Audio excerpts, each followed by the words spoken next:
Last episode में हमने देखा था कि जिनोल एसिल से पूछता है कि वो डीमन रियल्म में क्या करती थी। एसिल बताती कि वो वहाँ जंग की तैयारी कर रहे थे। आगे जिनो पूछता है कि किस प्रकार की जंग। एसिल बताती है हम एक ऐसे दुश्मन के खिलाफ जंग की तैयारी कर रहे थे जिसके लिए पूरे डीमन सेना की जरूरत थी। ये सुन के जिनो हैरान हो जाता है। तभी एसिल अचानक से जितनी मुझे इजाजत थी मैंने उससे ज्यादा ही बोल दिया है, ये बातचीत अब यहाँ खत्म हो जाती है, ऐसा बार बार बोलने लगती है। जिनो समझ जाता है कि ये क्या हो रहा है। वो मन में कहता है कि ये सेम फिर से हो रहा है जैसा बरुका के साथ हुआ था जब मैंने उससे सवाल पूछा था। सिस्टम फोर्सफुली ऑपरेशन को बंद कर रहा है। इसका मतलब ये था कि इसके साथ की बातचीत में कुछ ना कुछ तो क्लू था। Levelling up, instant dungeon, quest, mission, rewards, penalties and job changes, ये सारी चीजें किसी न किसी गेम के इन्वायरमेंट की तरह है। तो इसे मानने में भी कोई दिक्कत नहीं है कि ये मॉन्स्टर भी इनका कोई एलिमेंट है। आगे जिनो एसिल से पूछता है कि तुम किस पावरफुल एनिमी के साथ लड़ने की तैयारी कर रहे थे, लेकिन एसिल को अचानक से चक्कर आने लगता है और वो गिरने लगती है। लेकिन जिनो उसे पकड़ लेता है और वो मन में कह रहा होता है सिस्टम ने इस पे काफी तेजी से रिएक्ट किया जब मैंने इसे एनिमी के बारे में पूछा। इस सिस्टम की पावर अलग ही दुनिया की है।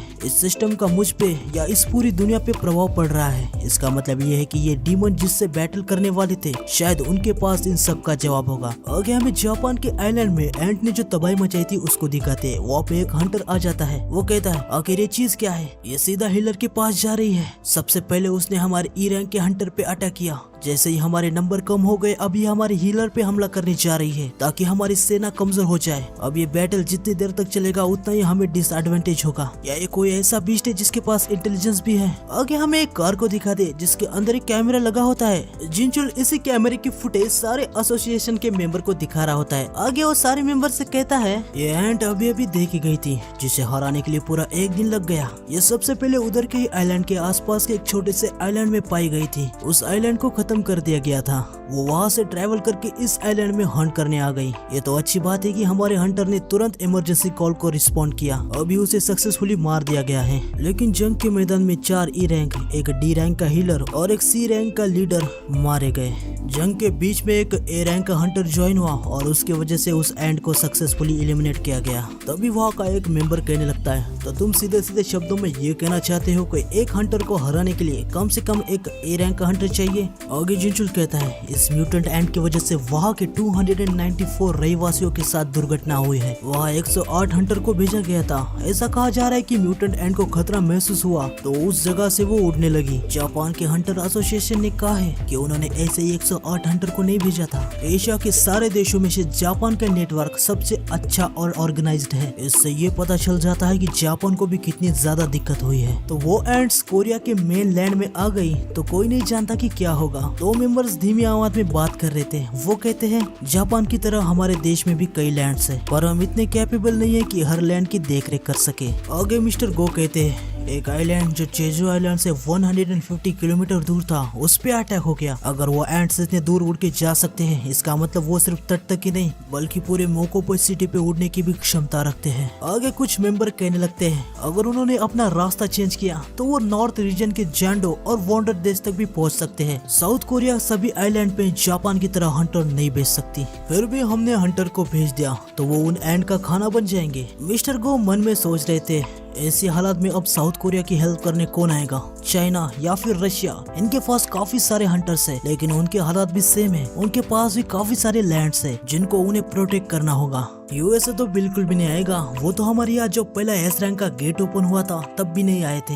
ये सब सोच के मेरा तो सर दर्द करने लगा है। तभी वहाँ पे जिंचुल आ जाता है। वो मिस्टर गो से कहता है कि मैंने मीटिंग के टाइम एक बात नहीं बताई थी, हम सीक्रेटली किसी के साथ कनेक्टेड है। मिस्टर गो पूछते हैं किसके साथ। जिंचुल बताता है कि स्कैवेंजर गिल्ड के मिस्टर वोंग डाउसो। उसने बताया कि वो आने वाली जेजू आइलैंड के रेड में पार्टिसिपेट करने वाला है। ये सुन के मिस्टर गो थोड़े हैरान हो जाते हैं। वो कहते हैं उसके इरादे हमेशा पक्के होते हैं। जिंचुल कहता है हाँ सर, उसका टारगेट है संग जिनू। मिस्टर गो कहते हैं तो तुम उसका सामना कैसे करोगे। जिंचुल कहता है मैंने एक रिक्वेस्ट रखी है कि वो कोरिया में प्रवेश नहीं कर सकता और इसके लिए मैंने रेड गेट के इंसिडेंट के समय को मिस्टर बेक से उनके बयान की हेल्प ली है। हालांकि मिस्टर वोंग अकेले हंटर नहीं है जो हमसे कनेक्टेड है। मिस्टर गो कहते हैं क्या कोई और भी है? जिंजुल बताता है एक कॉल आया था नेशनल लेवल हंटर से। फिर हमें नेशनल लेवल हंटर की हल्की से एक झलक दिखाते हैं। आगे हमें जिनो की तरफ का सीन दिखाते हैं जहाँ एसिल जाग जाती है। वो मन में कह रही थी कि मैं कब सो गई। जिनो से कहता है तो तुम जाग गई। लगता है सारे डीमन एक दूसरे के साथ फ्रेंडली नहीं है। हम देखते कि भाई जिनो ने काफी सारे डीमन को मार दिया होता है। वो कहता है इन्होंने तुम पे अटैक करने की कोशिश की।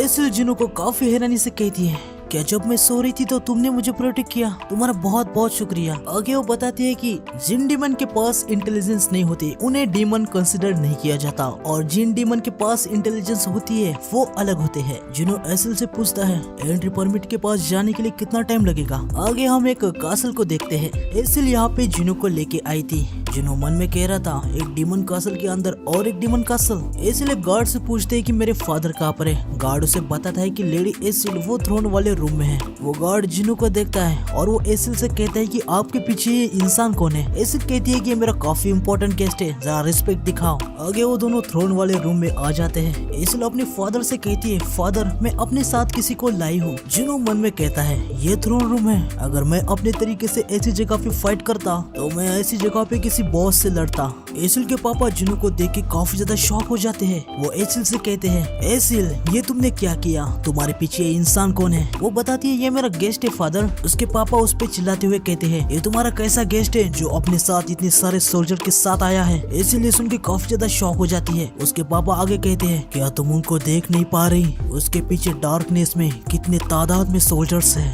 ये सब सुन के जिनो मन में कह रहा होता है लगता है उनके पास काफी ज्यादा शार्प सेंसेस है। आगे वो जिनो को अपने सोल्जर से घेर लेता है। वो जिनो से कहता है तुम्हारी हिम्मत कैसी हुई मेरे घर में अपने सोल्जर्स लाने की? जिनो कहता है मैंने एसिल से वादा किया है अगर वो मुझे एंट्री परमिट ला के देगी तो मैं इस जगह से चला जाऊंगा। ये सुन के एसिल के पापा काफी ज्यादा हैरान हो जाते हैं। वो मन में कहते हैं तो ये वही है जिसने सारे डीमंस को इतनी स्पीड से मार दिया है और कासल के फ्लोर को क्लियर किया है। वैसे तो हम नोबल है और हमारा क्लान काफी लो है। हम 20th पोजीशन पे है जो हमें सबसे वीक क्लान बनाता है। इसने मेटस और उल्कॉन को भी हराया है। इसके सामने खड़ा होने का हमारा कोई चांस नहीं है। आगे वो जिनो से कहते हैं तो तुम्हें बस एंट्री परमिट चाहिए। लेकिन तभी जिनो एकदम से एसिल का कंधा पकड़ लेता है और कहता है मेरी और एक गुजारिश है, मैं इसे थोड़ी देर के लिए अपने साथ ले जाना चाहता हूँ। वो मन में कहता है एसिल ने मुझे कहा था कि ऊपर वाले फ्लोर के परमिट की भी लोकेशन उसे पता है। उनको ढूंढने के लिए मुझे इसकी गाइड की जरूरत पड़ेगी। और लगता है मैंने कुछ गलत कह दिया।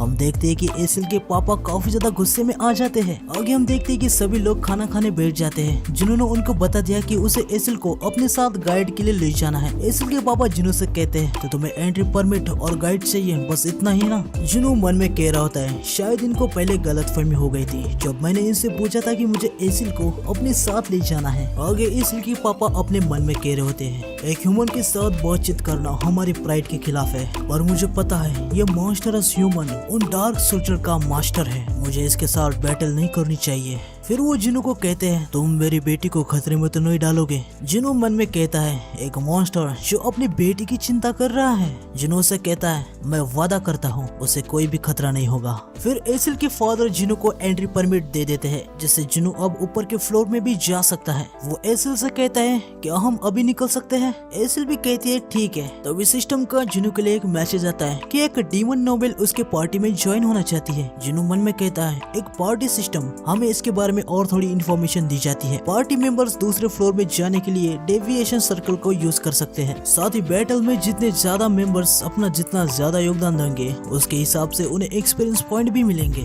जिनो को ये सारी बातें समझ में आ जाती है। वो एसिल को खतरे में बिल्कुल भी नहीं डाल सकता था, इसलिए वो एसिल से कहता है अगर हम किसी भी बैटल में फंस जाएंगे तो तुम बैटल में आने की सोचना तक नहीं, मैं खुद सब कुछ देख लूंगा।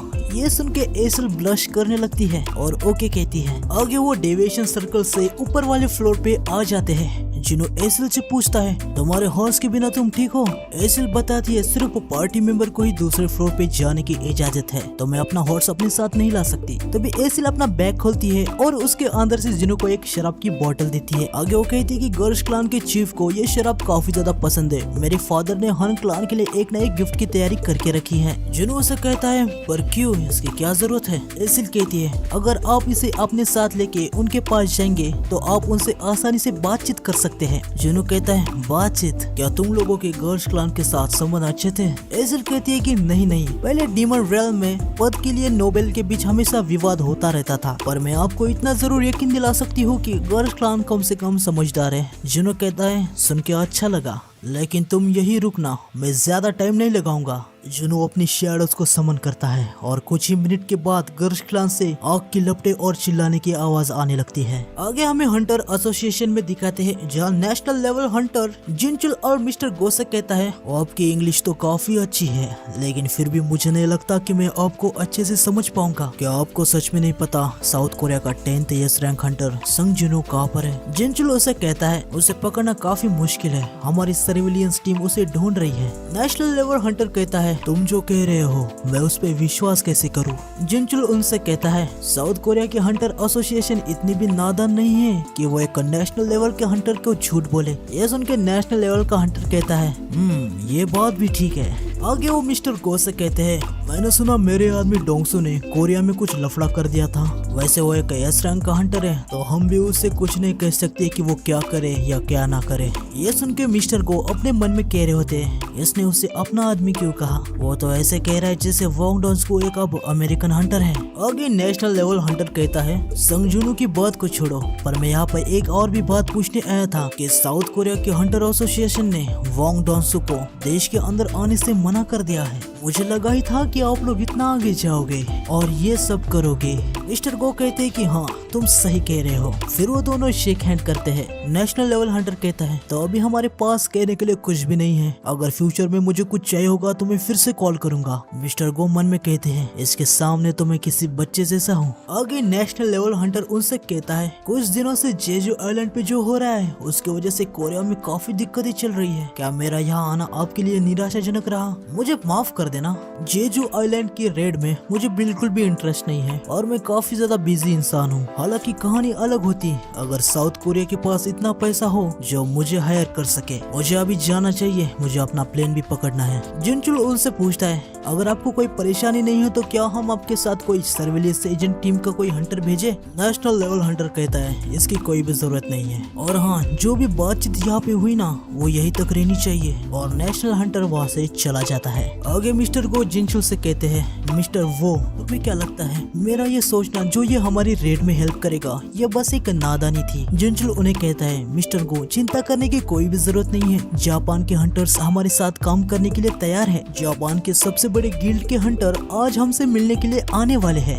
आगे हमें जुनू को दिखाते हैं जिसने गर्ल्स क्लान को खत्म कर दिया था। उसको काफी ज्यादा एक्सपीरियंस पॉइंट भी मिल जाती है, उसके वजह से उसका लेवल 87 हो गया है। जुनू कहता है यहाँ के ओपोनेंट काफी ज्यादा हाई लेवल के हैं, इसलिए मुझे काफी सारी एक्सपीरियंस पॉइंट मिल रहे हैं। आगे हम देखते हैं कि इग्रिस का लेवल मैक्स हो चुका है। सिस्टम एक मैसेज देता है जिसपे वो कहता है तुम्हारे सोल्जर का रैंक रिक्वायर्ड लेवल तक पहुंच चुका है। हालांकि अगर मोनार्क चाहे तो इसकी रैंक एडवांस में और भी आगे ले जा सकता है। साथ ही टैंक का भी लेवल मैक्स हो चुका है और सेम जुनू चाहे तो टैंक का भी रैंक एडवांस में बढ़ा सकता है। जुनू के सामने एक मैसेज आता है कि क्या वो शैडोज के रैंक एडवांस में बढ़ाना चाहता है। जुनू इसे एक्सेप्ट कर लेता है। हम देखते हैं कि इग्रिस और टैंक अचानक से एडवांस होने लगते हैं। इग्रिस जो पहले नाइट था अब वो इलाइट नाइट बन चुका है और जो टैंक जो पहले इलाइट था अब वो नाइट बन चुका है। एडवांस होने के बाद जुनू इनके फिर से नए नाम रख सकता है, पर जुनू उनके पुराने नाम ही रहने देता है। आगे जुनू कहता है इग्रिस अब एस रैंक के हंटर के बराबर है और टैंक ए रैंक के हंटर के बराबर है। आगे एसिल जुनू से कहती है जुनू सर आपको पता है आपने अभी तक कितने क्लान को खत्म कर दिया है? जुनू कहता है अभी हम 89th फ्लोर पर है, तुम्हारे क्लान को छोड़ दिया जाए तो मुझे लगता है 9 क्लान। ये सुन के एसिल शॉक हो जाती है। वो जुनू से कहती है अब 19th फ्लोर के टॉप नोबल्स क्लान के मेजर्स हर फ्लोर पे है और वो एक हाई रैंकिंग नोबल्स है, वो काफी ज्यादा स्ट्रॉन्ग है। अगर आप उनके साथ कुछ ऐसा कर दे जैसे हमारे साथ किया तो वो शायद आपको परमिट दे दे। लेकिन जुनू उसे कहता है अगर मैं तुम्हारे क्लान से कमजोर होता तो क्या तुम लोग मुझसे बातचीत करते? ये सुन के एसिल काफी ज्यादा शॉक हो जाती है। आगे जुनू से कहता है वैसे तुमने मुझसे कहा था ना कि तुम लोग पद के लिए काफी ज्यादा लड़ते थे, मैं रेडिश क्लान को नंबर 1 बना दूंगा। ये सुन के एसिल कहती है क्लान का नाम रेडेरू है। वैसे जुनू सर आपने मेरे क्लान को क्यों छोड़ दिया? जुनू कहता है क्योंकि मैं तुम्हें पसंद करने लगा हूँ। ये सुन के एसिल काफी ज्यादा शॉक हो जाती है। जुनू मन में कहता है ये मुझे जिन्हों की याद दिलाती है क्या मैं एक अकेला ऐसा बंदा हूँ जो बेवकूफों के साथ मिलजुल के रहता है। आगे जुनून 19 फ्लोर्स पे आ जाता है और वो कहता है जैसा एसिल ने कहा था इस फ्लोर के डीमंस काफी ज्यादा हाई लेवल के हैं। यहाँ के कासल को और भी ज्यादा मॉन्स्टर्स गार्ड कर रहे हैं, साथ ही वो नीचे के फ्लोर के मॉन्स्टर से बहुत ही ज्यादा हाई रैंक के हैं। मैंने अपने इंटेलिजेंस स्टेट को भी बढ़ाया है लेकिन बहुत ही ज्यादा माना कम हो रहा है क्योंकि मेरे शैडो सोल्जर लगातार डिस्ट्रॉय और रीजनरेट हो रहे हैं। आगे में जिन्हों को सीजन 97 फ्लोर पे दिखाते हैं। वो कहता है ऐसा नहीं है कि मैं किसी लक से 19 फ्लोर से यहाँ तक आया हूँ। हम देखते हैं कि जुनों का लेवल अब 90 हो चुका है। एसिल मैन में कहती है उसने रिकार्डो क्लान को खत्म कर दिया जो 5 सबसे पावरफुल क्लान में आता था। अभी उसने 4th मोस्ट पावरफुल क्लान पेटोस को भी खत्म कर दिया। वो जुनू से कहती है जुनू क्या सारे ह्यूमंस तुम्हारे जितने स्ट्रॉन्ग होते हैं? जुनू से कहता है कि शायद 2 या 3 और होंगे। जुनू मन में कहता है गोगुनी और चाहिन, इनमें कोई शक नहीं है कि वो दूसरे यस रैंक हंटर से काफी ज्यादा स्ट्रॉन्ग लगते हैं। उनसे जो ऑरा निकलता है उसके हिसाब से देखा जाए तो चाहिन चोई जोंग से कुछ टायर आगे है जिसे अल्टीमेट हंटर कहा जाता है। दूसरे शब्दों में कहा जाए तो सारे यस रैंक हंटर की स्ट्रेंथ अलग अलग होती है। ये डिफरेंस काफी ज्यादा भी हो सकता है क्योंकि यस रैंक हंटर की रैंक मानामीटर से मेजर ही नहीं हो पाती। पर मुझे लगता है कि मैं पहले मिस्टर गो के लेवल का था लेकिन अभी मैं यहाँ तक चढ़ के आया हूँ, अभी चीजें अलग होगी। आगे जुनू एसिल से कहता है अब तुम नीचे जा सकती हो, अब यहाँ से मैं खुद देख लूंगा। ये सुन के एसिल कहती है क्या अब मैं आपके लिए किसी भी काम की नहीं हूँ? जुनू मन में कहता है ये थोड़ी सी फनी है। आगे जुनू उसे कहता है तुमने काफी अच्छा काम किया, तुम्हारी हेल्प के लिए सच में बहुत शुक्रिया। पर एसिल कहती है नहीं, मैं आपके साथ आने वाली हूँ, मुझे देखना है कि आप क्या अचीव कर सकते हो। ये सुन के जुनू थोड़ा सा हैरान तो हो जाता है पर वो मान जाता है और वो एसिल से कहता है तो रेडी हो जाओ। और जुनू 98th फ्लोर में जाने लगता है। आगे हमें इनकेओन इंटरनेशनल एयरपोर्ट को दिखाते हैं जहाँ हम जापान की yes rank Hunter go to ryuji और उसके असिस्टेंट को देखते हैं। गोतो अपनी असिस्टेंट से कह रहा था कि यहाँ पे मुझे एक काफी ज्यादा पावर फील हो रही है। उसकी असिस्टेंट कहती है क्या वो आपसे भी ज्यादा पावरफुल है? तभी गोतो मन में कहता है शायद मैं गलत था, कोई ऐसा यहाँ पे क्या करेगा। तभी वहाँ पे हंटर गिल्ड का एक एजेंट आता है। वो उससे कहता है कि मुझे माफ कीजिए, भीड़ में से आने में मुझे थोड़ा टाइम लग गया। गोतो उसे कहता है कि कोई बात नहीं, मुझे ये बताओ कि आज एयरपोर्ट पे कुछ होने वाला है क्या? एजेंट गोतो को बताता है यूएसए का एक हंटर साउथ कोरिया में आने वाला है, वो यहाँ अपने खुद के काम के लिए आने वाला है, तो उसके बारे में चिंता करने की कोई भी जरूरत नहीं है। गोतो मन में कहता है अमेरिका का हंटर, कहीं ये वो तो नहीं था जो हाल फिलहाल में हुए इवेंट का हिस्सा था। आगे गोतो मिस्टर गुनी से मिलता है। मिस्टर गो उसे देख के मन में कहते हैं तो ये है गोतो ryuji, ये अकेला ऐसा एशिया में हंटर है जो लियोजी गैंग के बराबर का है। ये कोई मामूली आदमी तो बिल्कुल भी नहीं है। जापान में अभी 21 यस रैंक हंटर है जिनमें से 11 हंटर्स गोतो ryuji के ब्लेड गिल्ड से है। इनका सिस्टम साउथ कोरिया की तरह नहीं है जहाँ 5 मेजर गिल्ड बस एक दूसरे से कॉम्पीट करते रहते हैं। पूरे जापान की पावर को बस ये अकेला गिल्ड ही संभालता है। सबको पता है कि गोतो ryuji का गिल्ड पूरे एशिया में 2nd नंबर पर है, 1st नंबर पर चाइना का गिल्ड है। आगे गोतो की एजेंट कहती है मेरा नाम है हनेकावा और मैं मिस्टर गोतो की इंटरप्रीटर हूँ यानी ट्रांसलेटर। आगे वो कहती है हाल फिलहाल के भयंकर इवेंट को देख के हम इस कंक्लूजन पे आए हैं कि जेजू आइलैंड को अभी बिल्कुल भी नजरअंदाज नहीं किया जा सकता, तो हम कोरिया को फुल सपोर्ट करेंगे। ये सुनकर मिस्टर को काफी ज्यादा खुश हो जाते हैं। आगे गोतो सीधे पॉइंट को बताता है। वो कहता है मैं यहाँ इसलिए आया हूँ क्योंकि मैं एक यूनाइटेड स्ट्राइक स्क्वाड को बनाना चाहता हूँ जिसमें सिर्फ टॉप रैंकिंग हंटर्स ही हो। आप इस आइडिया के बारे में क्या सोचते हो? ये सुनकर मिस्टर गोगुनी मन में सोचते हैं एक यूनाइटेड स्क्वाड। आगे वो मिस्टर गोतो से कहते हैं तुम ये स्क्वाड इसलिए बनाना चाहते हो क्योंकि तुम उस एंड के बेस पे सीधा हमला करना चाहते हो। मिस्टर गोतो कहता है बिल्कुल सही। आगे मिस्टर गो कहते हैं मैं जानता हूँ कि जापान के हंटर एक्स्ट्रा ऑर्डिनरी है, हालांकि जेजू आइलैंड में उन एंड के अड्डे पे डायरेक्ट हमला करना ये बहुत ही ज्यादा खतरनाक हो सकता है। गोतो कहता है जैसे कि हम एक एस रैंक के गेट का सामना करने वाले हैं तो हमने पहले से ही स्ट्रेटेजी बना के रखी है। आगे हनीकावा मिस्टर गो को एक फाइल देती है और उनसे कहती है इस फाइल में जो भी डॉक्यूमेंट है उनमें एंड्स के बारे में जमा किया हुआ डाटा है। गोतो कहता है हर एक एंड के पास एक हाई रैंक के हंटर जितनी स्ट्रेंथ है, लेकिन उनकी एक घातक कमजोरी है और वो है कम जिंदगी। वो एंड सिर्फ 1 साल तक ही जिंदा रह सकती है, इसलिए अगर हम उनके क्वीन को मार देते हैं तो बाकी सारे एंड्स बस 1 साल में खत्म हो जाएगी। ये सुन के मिस्टर को मन में कहते हैं हमें सिर्फ उनके क्वीन को मारना होगा। सारे एंड का सफाई करने के लिए ये प्लान तो काफी ज्यादा अच्छा लग रहा है, पर जब हम सच में ये करेंगे तो क्वीन को हराना किसी 1000 एंड को हराने के बराबर होगा। मिस्टर को गोतो से कहते हैं एंड्स अपनी क्वीन को प्रोटेक्ट करने के लिए अपनी जान तक दे सकते हैं। गोतो कहता है हाँ मुझे पता है, अगर हमें उनके क्वीन को पकड़ना होगा तो हमें 1000 से भी ज्यादा एंट से गुजर के जाना होगा। हालांकि हमें उनसे बैटल करने की कोई भी जरूरत नहीं है। अगर एंट से अपने क्वीन के टनल से बाहर निकल जाए तभी एक मेंबर कहने लगता है क्या ये पॉसिबल भी है? गोतो कहता है हाँ ऐसा पहले 3 बार हो चुका है। जब कोरियन हंटर्स जेजू आइलैंड पे अपना सर्च एंड डिस्ट्रॉय मिशन के लिए आए थे तो एंट्स ने अपने टनल को छोड़ा और जंग के मैदान में आ गए। यह सुन के वही मेंबर कहने लगता है ये इम्पॉसिबल है। हानिकावा कहती है वो इवेंट माना रीडर से कंफर्म किए गए थे, आप और डिटेल्स के लिए डॉक्यूमेंट्स को देख सकते हैं। आगे गोतो कहता है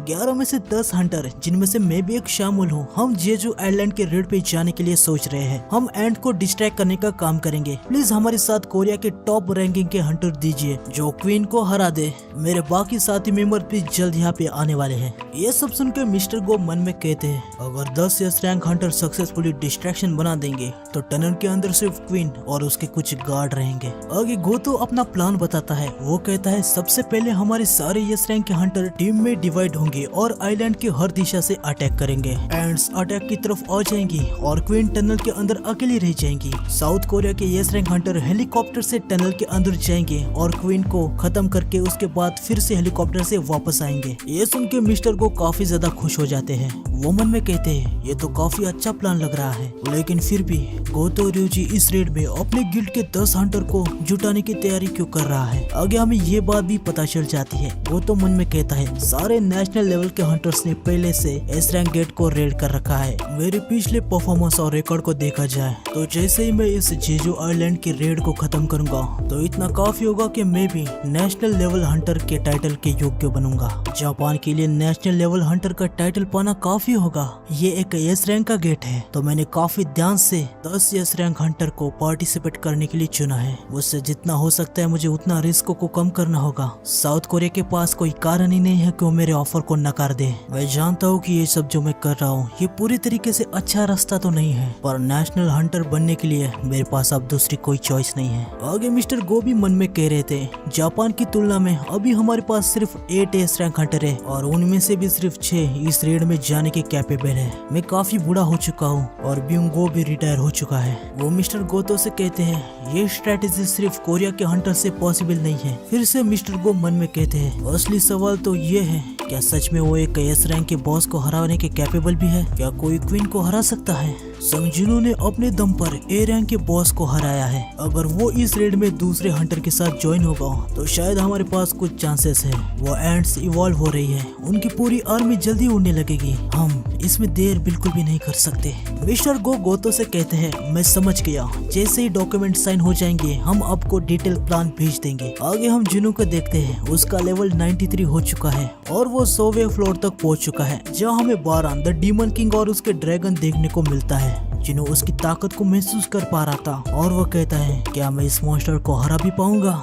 लास्ट एपिसोड में हमने देखा था कि जिनो 100वें फ्लोर पे आ चुका था। उसके सामने डीमन बारान और उसका ड्रैगन V1 काइसिलेंस भी आ गए थे। आगे हम देखते हैं कि एसिल भी उनको देख के काफी ज्यादा डर जाती है। वो कहती है उसकी खून की प्यास ठंडी है, मैं पहली बार डीमन किंग बारान को देख रही हूँ। जिनो मन में कहता है एनिमी से काफी ज्यादा एनर्जी निकल रही है, वो इतनी ज्यादा स्ट्रॉन्ग है कि एसिल भी उसे महसूस कर पा रही है। साथ में ये जो बीस्ट है जो उड़ सकता है ये काफी दिक्कत देने वाला है। डीमन के कासल में एसिल के हॉर्स को छोड़ के ये पहला नॉन डीमन है जो मेरे सामने आया है। ये डीमन के कैटेगरी में नहीं आ रहा, इसका मतलब ये है कि मैं इसके शैडो को एक्सट्रैक्ट कर सकता हूँ। आगे हम देखते हैं कि डीमन किंग बारान अपनी हेल्थ की आर्मी को समन करता है, जिसकी वजह से वहाँ पे काफी सारे डीमन नाइट्स और जनरल्स आ जाते हैं। जिनो मन में कहता है ये नाइट्स और जनरल कम से कम ए रैंक के मॉन्स्टर्स है और वो 1000 से भी ज्यादा तादाद में है। तो क्या जंग ऑफ ऑफिशियली स्टार्ट हो चुकी है? एसिल काफी ज्यादा डर जाती है। वो कहती है कि जिनो सर अब हम क्या करेंगे? आगे से डीमंस हमला करने आ रहे थे। ये सब देख के एसिल और भी ज्यादा डर जाती है। आगे जैसे ही डीमन जुनू के काफी ज्यादा क्लोज आने लगते हैं, जुनू अपनी मोनार्क डोमेन स्किल का यूज कर लेता है। फिर वो अपने फोर्थ शैडो आर्मी को बुलाता है। सारे शैडो सोल्जर नीचे से आके डीमन को अपने हथियारों से स्टैप करना शुरू कर देते हैं। एसिल ये देख के काफी ज्यादा हैरान हो जाती है। कुछ बड़े ह्यूमन जुनू के काफी ज्यादा पास आ जाते हैं और टैंक और आयरन उनको काट डालते हैं। एग्रिस भी अपनी स्वॉर्ड से डीमन को काट रहा था और टस्क अपने हीमो ब्लेजिंग फायर से काफी ज्यादा बड़ा ब्लास्ट करके काफी ज्यादा डीमन को जला के राख कर देता है। ये नजारा देख के एसिल हद से ज्यादा हैरान हो जाती है। वो वो कहती है हमने साथ में कई सारे फ्लोर चढ़े हैं, लेकिन ये पहली बार है कि मैं उनको इतनी जबरदस्त बैटल करते हुए देख रही हूँ। लेकिन फिर भी वो डीमन किंग बारान है जो इस जगह का सुप्रीम रूलर है और जुनो एक घुसपैठिया है। वो एक खतरे जैसा है जिसे मार देना चाहिए। अब मैं क्या करूँ, मुझे किसकी साइड लेनी चाहिए? आगे हम देखते हैं कि बारान अपने मुंह से काफी ज्यादा बड़ा एक थंडर का अटैक करने जा रहा होता है। जुनो समझ जाता है कि ये सिर्फ थंडर का अटैक नहीं है, ये एक ऐसा स्पेल है जिससे काफी बड़ी जगह में हर कोई स्टन हो जाएगा। वो तुरंत एसिल और अपने आप को रोब में छुपा लेता है। साथ ही वो खुद पे और एसिल पे बफ इम्यूनिटी स्किल का यूज कर लेता है। आगे जुनो मन में कह रहा होता है अगर मैं इन स्पेल को ब्लॉक नहीं करूंगा तो मेरे सारे शैडो सोल्जर के टुकड़े हो जाएंगे और मेरा माना भी कम हो जाएगा। जुनो वहाँ की एक बिल्डिंग पे छलांग लगाता है और वो काइसलियस के काफी ज्यादा पास आ जाता है। वो मन में कहता है मुझे पहले इसके पंख के लिए जाना चाहिए। जुनो जैसे अपने ड्रैगन से काइसलियस के पंख काटने जा रहा था तभी बारान अपनी स्वॉर्ड से उसे रोक देता है और अपनी स्वॉर्ड को घुमा के जुनो को काफी तेजी से जमीन की ओर धकेल देता है। जुनो काफी जोर से जमीन पे गिर जाता है। इसकी वजह से उसको थोड़ा सा डैमेज भी हो जाता है। बारान फिर से अपना वही थंडर कास्ट करने जा रहा था। वो जुनो पे थंडर से अटैक कर भी देता है, पर जुनो अपनी रोप की हेल्प से वहाँ से थोड़ा पीछे की ओर हो जाता है, जिससे वो उस अटैक से बच जाता है। लेकिन बारान फिर से जुनो पे अटैक कर देता है। रोप फिर से इस बार भी जुनो को जैसे तैसे बचा लेता है। जुनो अपने मन में कहता है वो काफी ज्यादा तेज है, ऐसे रहा तो वो मुझे काफी आसानी से पकड़ लेगा। मेरे रोब ने जितना हो सकता है उतना मुझे प्रोटेक्ट किया। आगे हम देखते हैं कि टस्क अपने फ्लेम से बारान के तीसरे अटैक को रोक देता है। टस्क का अटैक इतना पावरफुल था कि वो बारान के अटैक को साइड में कर देता है और सीधा काइसलियस को लग जाता है। जुनो कहता है अच्छा हुआ जो मैंने टस्क को ऑराइज का ऑर्ब दे दिया। आगे हम देखते हैं कि टस्क के अटैक की वजह से बारान नीचे गिर जाता है। जुनो उसे कहता है आखिरकार तुम्हें नीचे लाने में मैं सफल हो गया, मैं तुम्हें वैसे ऊपर देख के थक गया था। आगे हम देखते हैं कि बारान भी काफी ज्यादा एटीट्यूड के साथ उठ जाता है। आगे जुनो कह रहा होता है मेरे पास कुछ ऐसी स्किल है जिससे माना की कोई जरूरत नहीं है, जैसे कमांडर का टच, शैडो को समन और प्रिजर्व करना। इनमें माना की कोई भी जरूरत नहीं होती। जैसे कि मेरे शैडो सोल्जर्स अभी प्रिजर्व है तो उनको समन करने के लिए मुझे माना की जरूरत नहीं है, लेकिन जब वो डिस्ट्रॉय हो जाते हैं तो कहानी कुछ अलग हो जाती है। जो शैडो सोल्जर डिस्ट्रॉय हो जाते हैं उन्हें फिर से बनाने के लिए माना की जरूरत पड़ती है, और जब मेरा माना खत्म हो जाएगा वो रीजनरेट नहीं हो पाएंगे और वापस चले जाएंगे। इसलिए मुझे मेरे इंटेलिजेंस स्टैट को बढ़ा के मेरे माना को भी बढ़ाना होगा। हालांकि इस डिमन के पास तगड़ी स्ट्रेंथ है, इसके साथ ही इसके पास मैजिक की एबिलिटीज भी है। पता नहीं इसके सोल्जर का क्या सीन है। अगर इसके सोल्जर रीजनरेट नहीं हो पाते तो उनको फिर से समन करने में इसका माना काफी ज्यादा जाता होगा। आगे हम देखते हैं कि बारान जुनो पे अपने मुंह से अटैक करता है, लेकिन टस्क अपने हीम ऑफ प्रोटेक्शन का यूज करके जुनो को बचा लेता है। जुनो मन में कहता है मेरा माना कम हो रहा है और ये बारान मुझे अपना माना भरने का मौका भी नहीं दे रहा। जब मेरे हाई रैंक के सोल्जर डिस्ट्रॉय हो जाते हैं तो उनको रीजनरेट होने में नॉर्मल सोल्जर से काफी ज्यादा माना लगता है, लेकिन फिर भी उनके हेल्प के बिना मैं जंग को नहीं लड़ सकता। मेरे माना के खत्म होने से पहले मुझे किसी भी हालत में इस फाइट को जीतना होगा। आगे हम देखते हैं कि आयरन अपने वेपन से बारान पे अटैक करने जाता है, लेकिन बारान अपने हाथ से आयरन के वेपन को डिस्ट्रॉय कर देता है और बाद में अपनी स्वॉर्ड से आयरन के मुंह में स्टैब कर देता है। साथ ही उसके बाद वो अपने थंडर स्पेल से आयरन के शैडो को डिस्ट्रॉय कर देता है। फिर इग्रिस भी उड़ के बारान पे अटैक करने आ रहा था, लेकिन बारान उसकी स्वॉर्ड को अपने हाथ से पकड़ लेता है और अपने मुंह से अटैक करके इग्रिस की शैडो को भी डिस्ट्रॉय कर देता है। तभी जुनो अपने क्रिटिकल अटैक स्किल का यूज करके बारान पे हमला कर देता है, लेकिन बारान अपनी स्वॉर्ड से जुनो के अटैक को ब्लॉक कर देता है। ये देख के जुनो काफी ज्यादा हैरान हो जाता है। वो मन में कहता है क्या वो मेरे क्रिटिकल अटैक को भी ब्लॉक कर पाया? और तभी बारान जुनो के सामने काफी तेजी से आता है और जुनो का सर पकड़ लेता है। बारान जुनो पे अपनी स्वॉर्ड से अटैक करने ही वाला था, लेकिन तभी आयरन और इग्रिस जो धीरे धीरे रीजनरेट हो रहे थे वो अपने वेपन से बारान की स्वॉर्ड को ब्लॉक कर देते हैं। जुनो को मौका मिल जाता है, वो तुरंत अपने ड्रैगर से बारान की छाती में स्टैब कर देता है। आगे इग्रिस भी अपनी स्वॉर्ड से बारान के हैंड पे स्टैब कर देता है और इग्रिस के इस अटैक की वजह से बारान की जो स्वॉर्ड होती है वो उसके हाथ से गिर जाती है। इससे बारान को काफी ज्यादा गुस्सा आ जाता है। वो काफी जोर से चिल्लाने लगता है। उसके आजू बाजू काफी ज्यादा एनर्जी जमा होने लगती है, जिससे वो रिलीज कर देता है। उसके वजह से जुनो बारान से काफी ज्यादा दूर हो जाता है। आगे बारान भी अपने ड्रैगर्स को निकालता है। जुनो काफी तेजी से बारान पे अटैक कर देता है। बारान जुनो पे अपने अटैक लैंड करने जा रहा था, लेकिन जुनो तुरंत क्रिटिकल अटैक स्किल को एक्टिवेट कर देता है, जिससे वो बारान के सारे अटैक को ब्लॉक कर देता है। तभी बारान अपने मुंह से फिर से वार करने जा रहा था। ये देख के जुनो थोड़ा सा पैनिक पैनिक हो जाता है। उसे पता था कि इतने पास से ये अटैक काफी ज्यादा घातक होगा। वो फिर भी उस अटैक को अपने ड्रैगर से रोकने की कोशिश करता है, पर बारान का फोर्स इतने पास से बहुत ज्यादा था। इसकी वजह से जिनू पीछे गिर जाता है। साथ ही जिनू की जो ब्लेड्स थी वो भी दूर गिरने लगती है। बारान जिनू पे हमला करने आ रहा था, लेकिन जिनू उसके हाथ ही पकड़ लेता है। लेकिन वो मन में कहता है इसकी स्ट्रेंथ कोई मजाक नहीं है। बारान फिर से अपने मुंह से हमला करने वाला था।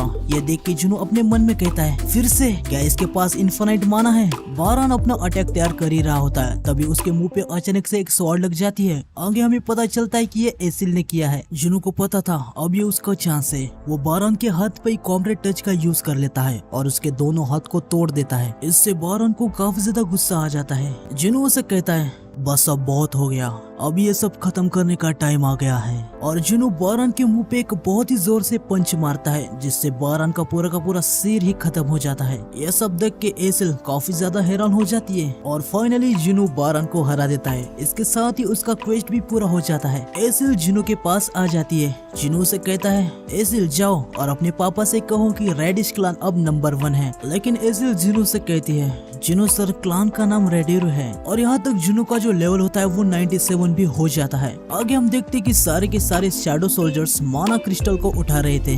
बारान को हराने के बाद जिनू को डीमन मोनार्क की रिंग, डीमन किंग की लॉन्ग स्वॉर्ड और फाइनली डीमन किंग का प्यूरिफाइड ब्लड मिल जाता है, जिससे अब वो होली वाटर ऑफ लाइफ को भी बना सकता है। आगे हम देखते हैं कि जिनू डीमन मोनार्क की रिंग को पहन लेता है। वो मन में कहता है ये डीमन मोनार्क की रिंग है, इसके साथ अब सेट का इफेक्ट एक्टिवेट होना चाहिए। आगे हम देखते हैं कि इफेक्ट एक्टिवेट हो जाता है और जिनू के सारे स्टैट 15 से बढ़ जाते हैं। आगे जिनू मन में कहता है पर सबसे इम्पोर्टेंट ये डीमन किंग का प्यूरिफाइड ब्लड है। आगे हमें प्यूरिफाइड ब्लड की थोड़ी सी इंफॉर्मेशन दी जाती है। ये लिक्विड बारान की प्यूरिफाइड ब्लड से बना है और इसके अंदर पावरफुल मैजिक है। हालांकि ये प्यूरिफाइड है, फिर भी पॉइजन वाला सब्सटेंस अभी भी इसके अंदर है। इसे पोशन की तरह यूज करने के लिए हमें वर्ल्ड ट्री का फ्रेगमेंट और एकोस फॉरेस्ट का स्प्रिंग वाटर चाहिए, जो कि इस पॉइजन को मिटा देगा। और ये दोनों आइटम जिनू के पास ऑलरेडी है। जिनू हॉली ऑफ वाटर बनाने की प्रोसेस को एक्टिवेट कर देता है। ये सब देख के एसिल जिनू से कहती है जिनू सर आप ठीक तो है ना। सिस्टम जिनू से पूछता है क्या वो होली ऑफ वाटर लाइफ बनाना चाहता है। जिनू कहता है कि यस, और अभी होली वाटर ऑफ लाइफ बनने की प्रोसेस चालू हो जाती है। आगे सिस्टम बताता है कि सक्सेस के चांसेस और जितने आइटम बनेंगे, ये जो आइटम बना रहा है ना उसके इंटेलिजेंस के स्टैट पे डिपेंड है। हम देखते हैं कि काउंटडाउन स्टार्ट हो जाता है। ये देख के जिनू कहता है सक्सेस के चांस और कितने आइटम बनेंगे ये मेरे इंटेलिजेंस पॉइंट पर निर्भर है। अगर ये मुझे पहले ही पता होता तो मैं अपने इंटेलिजेंस पॉइंट को काफी ज्यादा बढ़ा देता। इसलिए ये सब सुन लेती है। वो जिनू से कहती है कि आप ये कह रहे हैं कि आइटम को बनाने के लिए स्किल का लेवल होना चाहिए। मुझे नहीं लगता कि आपको इसके लिए कोई चिंता करने की जरूरत है। टाइमर खत्म हो जाता है और जिनू को 6 होली वाटर ऑफ लाइफ मिलते हैं। जिनू और एसिल दोनों खुश हो जाते हैं। जिनू मन में कहता है इस प्रोसेस में बस थोड़ा सा डीमन किंग का प्यूरिफाइड ब्लड और वर्ल्ड ट्री भी थोड़ा बहुत ही यूज हुआ, लेकिन इको फॉरेस्ट का स्प्रिंग वाटर सारा खत्म हो गया। मतलब कि आइटम को बनाने के लिए सारे मटेरियल्स पूरे यूज नहीं हुए। शायद जितने आइटम चाहिए था उतना ही यूज हो गया। फाइनली जिनू को होली लाइफ ऑफ वाटर मिल जाता है। वो उसे अपने हाथ में पकड़ लेता है, लेकिन वो मन में सोच रहा था लेकिन क्या सच में ये मेरी माँ की बीमारी का इलाज कर देगा। मुझे अभी जाके इसे चेक करना चाहिए। आगे हम देखते हैं कि आयरन काइसिलस को लेके जिनू के पास आ जाता है। ये देख के जिनू काफी ज्यादा खुश हो जाता है। वो आयरन से कहता है क्या बात है आयरन, तुमने तो मेरा दिल खुश कर दिया। मेज सोल्जर्स भी आयरन को थम्स अप करते हैं और आयरन भी काफी ज्यादा खुश हो जाता है। आगे जिनू आराइज करके काइसिलस की शैडो को बाहर निकालता है। ये देख के एसिल काफी ज्यादा हैरान हो जाती है। आगे जिनू कहता है मैं डीमंस को तो अपना शैडो सोल्जर नहीं बना सकता, पर ये वेर्न ये डीमन नहीं है, इसकी बात अलग है। जिनू काइसिलस का भी नाम भूल जाता है। तभी एसिल उसे कहती है जिनू सर आप नाम भूलने में बहुत ही ज्यादा बुरे हैं। जिनू इसका नाम काइसल रख देता है। आगे एसिल जिनू से कहती है अगर हम इसके ऊपर बैठ के नीचे जाएंगे तो हमें नीचे जाने में जरा सा भी टाइम नहीं लगेगा। जिनू मन में कहता है क्या मुझे डीमन कासल के बाहर जाने के लिए हर फ्लोर से नीचे जाना होगा। मुझे इस जगह से जितना जल्दी हो उतना जल्दी जाना है। एसिल कहती है जब हम वापस जाएंगे मेरे पापा एक दावत रखेंगे। मुझे पता है अब ये सब होने के बाद मेरे पापा बहुत खुश हो जाएंगे। पर जिनू मन में कहता है मैंने अभी तक अपने रिवॉर्ड्स कलेक्ट नहीं किए। जिनू को एक टॉप टियर रियून स्टोन मिलता है, उसको 30+ बोनस स्टैट मिल जाते हैं और उसको डीमन स्लेयर टाइटल मिल जाता है। जिनू वो रियून स्टोन को हाथ में पकड़ लेता है। इसके बारे में उसे इन्फॉर्मेशन मिल जाती है। वो मन में कहता है इस स्टोन को तोड़ने के बाद मुझे एक शैडो एक्सचेंज स्किल मिलने वाली है। जिनू उसे तोड़ देता है और आगे हमें इसके स्किल के बारे में और थोड़ा बताया जाता है। इस स्किल को कास्ट करने वाला अपने चुने हुए शैडो के साथ अपनी जगह को एक्सचेंज कर सकता है और एक बार उसे यूज करने के बाद 3 घंटे का कूल डाउन लग जाता है। स्किल का लेवल अप होने से कूल डाउन का टाइम कम हो जाएगा। जिन्हों ये सब देख के काफी ज्यादा खुश हो जाता है। वो कहता है ये तो ऑसम है, मैं अपनी शैडो के साथ प्लेस को स्वैप कर सकता हूँ, चाहे वो कितने भी दूर हो। बेसिकली मैं टेलीपोर्ट कर सकता हूँ। जिन्हों अपना रोब निकाल देता है और हम देखते हैं कि एक मेज शैडो उसे एसिल को दे देता है। जिन्हों सबको कहता है सबने अच्छा काम किया, एसिल मुझे माफ कर देना, तुम्हें मेरे बिना ही वापस जाना होगा। एसिल कहती है तो फिर दावत का क्या? जिनो उसे कहता है रेडिश क्लान 18th फ्लोर पे है, वो यहाँ से काफी ज्यादा दूर है, हम बाद में कभी ना कभी तो जरूर मिलेंगे, लेकिन अभी के लिए गुड बाय। जिनो अपनी शैडो एक्शन स्किल को एक्टिवेट कर देता है। एसिल काफी ज्यादा दुखी हो जाती है। जिनो अपने अपार्टमेंट के एक रोड पे टेलीपोर्ट हो जाता है। सिस्टम जिनो को मैसेज देता है तुमने डंजन के बॉस को हराया है, इसलिए डंजन अब अपने ओरिजिनल फॉर्म में रिस्टोर हो जाएगा। आगे हम देखते हैं कि जिनो की शैडोज उसकी जगह पे आ जाती है। उसे कुछ समझ नहीं आ रहा था कि उसके साथ क्या हुआ, साथ ही एसिल भी हैरान थी। जिनो यहाँ पे आ जाता है। आगे हम देखते हैं कि कैसल भी यहाँ पे आ जाता है। जिनो कैसल को आवाज देता है और एक लंबी छलांग लगा के वो कैसल के ऊपर चढ़ जाता है। आगे हम जिंजुल को देखते हैं जो मिस्टर गो को एंट्स का वीडियो दिखा रहा होता है जो जापान से भेजा गया था। वो कहता है कि ये सैटेलाइट कैमरा से जो माना को डिटेक्ट कर सकता है उससे लिया गया है। मिस्टर गो कहते हैं डॉक्यूमेंट के अनुसार हमारे 3 सर्च एंड डिस्ट्रॉय मिशन में जैसा गोतो ने बताया था यह सच है। एंट्स का झुंड वाकई क्वीन को पीछे छोड़कर टनल के बाहर आ रहे हैं। फिर वो मन में कहने लगते हैं जैसे कि इन एंट का अपीयरेंस बदल रहा है। ये बात प्रूव करती है कि हर एक नए जनरेशन में ये एंट्स इवॉल्व हो रही है और वो 1 साल तक ही जिंदा भी रह सकते हैं। एंट्स क्वीन को गार्ड करते हैं। मैं इसके बारे में चिंता कर रहा था, लेकिन ये बात भी तो है हर रैंकिंग डंजन में बॉस के हमेशा कोई ना कोई तो गार्ड होते ही है। आगे वो जिंशुल से कहते हैं जब उन एंट को पता चल जाएगा कि उनकी क्वीन खतरे में है तो काम खत्म होने से पहले एंट्स का टनल में वापस आने के कितने चांसेस है। जिंशुल बताता है हम जैमिंग सिग्नल लगाने वाले हैं। मिस्टर गो कहते हैं ये जैमिंग सिग्नल क्या है? जिंशुल बताता है एंट्स एक दूसरे के साथ एक स्पेशल वे में कम्युनिकेट करते हैं। तो मुझे ऐसा बताया गया है कि हम एक ऐसा रेडियो सिग्नल यूज करने वाले हैं जिससे वो एंट कंफ्यूज हो जाएंगी। ये सुन के मिस्टर गो कहते हैं तो हमें बस क्वीन और उसके कुछ गार्ड को ही देखना है। लेकिन तभी मिस्टर गो को एक काफी ज्यादा पावर फील होती है। वो बहुत ज्यादा हैरान हो जाते हैं। जिंचुल उसे कहता है मिस्टर गो क्या हुआ? वो उसे कहते हैं अभी क्या हुआ, तुमने उसे फील नहीं किया क्या? मिस्टर गो मन में कहते हैं ये काफी ज्यादा दूर है, फिर भी मैं इसे फील कर पा रहा हूँ, आखिर चल क्या रहा है? मिस्टर गो अंदाजा लगा रहे होते कि ये जिन्हू ही है, इसलिए वो जिंचुल से कहते हैं क्या तुम्हें पता है कि जिन्हू कहाँ पर है? जिंचुल कहता है मैं अपनी पूरी कोशिश कर रहा हूँ सर। आगे हमें बेक और ब्यूंगो को दिखाते हैं। वो दोनों भी इस प्रेजेंस को फील करते हैं। बेक ब्यूंग से कहता है क्या तुमने भी वो फील किया? ब्यूंग कहता है हाँ, मैं रिटायर हो गया हूँ, इसका मतलब ये नहीं है कि मैंने अपने सारे सेंसेस को खो दिया है। बेक कहता है पता नहीं अभी जो हुआ था वो क्या था। ब्यूंग कहता है शायद चोई जोंग और चाहिन गिल्ड के शेयर के लिए लड़ रहे होंगे। फिर हमें एस रैंक हीलर हंटर ब्यूंगो का चेहरा दिखाया जाता है और ये हंटर अभी रिटायर है।